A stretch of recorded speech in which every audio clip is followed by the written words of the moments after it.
Hello friends, আজকে আমরা ওয়াশিংটনে এসেছি। আমেরিকার রাজধানী ওয়াশিংটনে যে প্রেসিডেন্টের বাড়ি হোয়াইট হাউস, তার সামনে আছি। তো এই ভিডিওটা আপনাদের সাথে এই কারণে শেয়ার করছি, আমার এখানে অনেক ভালো লাগছিল।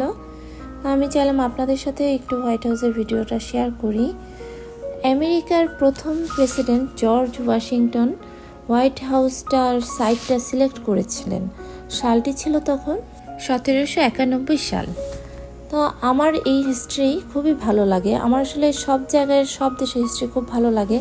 তা আমি এগুলো খুবই ঘাটাঘাটি করি। তা আপনাদের সাথে একটু ভাবলাম আপনাদেরও জানাই।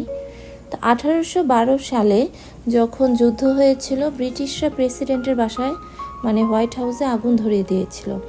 তৎকালীন president James Hoban White House rebuild করেন। হোয়াইট হাউস হচ্ছে একই সাথে আমেরিকার প্রেসিডেন্টের বাসস্থান এবং একটি living museum of American history. মানে এটা একটা জীবন্ত মিউজিয়াম, জাদুঘর যাকে বলা হয় বাংলায়। এখানে 132টি রুম আছে, 35টি ওয়াশরুম আছে, 6 তলার বাসস্থান এটি।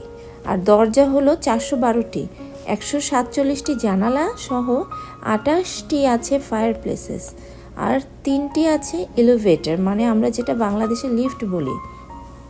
তো ভিতরে যাওয়া তো আমাদের পক্ষে কখনোই সম্ভব না, তো বাহির থেকে আপনাদের দেখাচ্ছি। এখানে অনেক মানুষ এসেছেন যারা ছবি তুলছেন হোয়াইট হাউসের সামনে। তা আমরাও ছবি তুলেছি। এখানে অনেকে বাঙালি আর আমেরিকান সবাই আসেন। যারা আপনার ওয়াশিংটনে ঘুরতে আসেন অবশ্যই হোয়াইট হাউসের সামনে আসবেনই এবং এখানে ঘুরে যাবেন। তো এই ভিডিওটা আপনাদের সাথে আমি শেয়ার করছি। আশা করি আপনাদেরও ভালো লাগছে আমার এই ভিডিওটি। যদি একটুও ভালো লেগে থাকে, আপনারা ফেসবুকে দেখে থাকলে অবশ্যই আমার পেজটি ফলো করে দেবেন। আর যদি ইউটিউবে দেখেন চ্যানেলটি সাবস্ক্রাইব করবেন। ধন্যবাদ। আল্লাহ হাফিজ।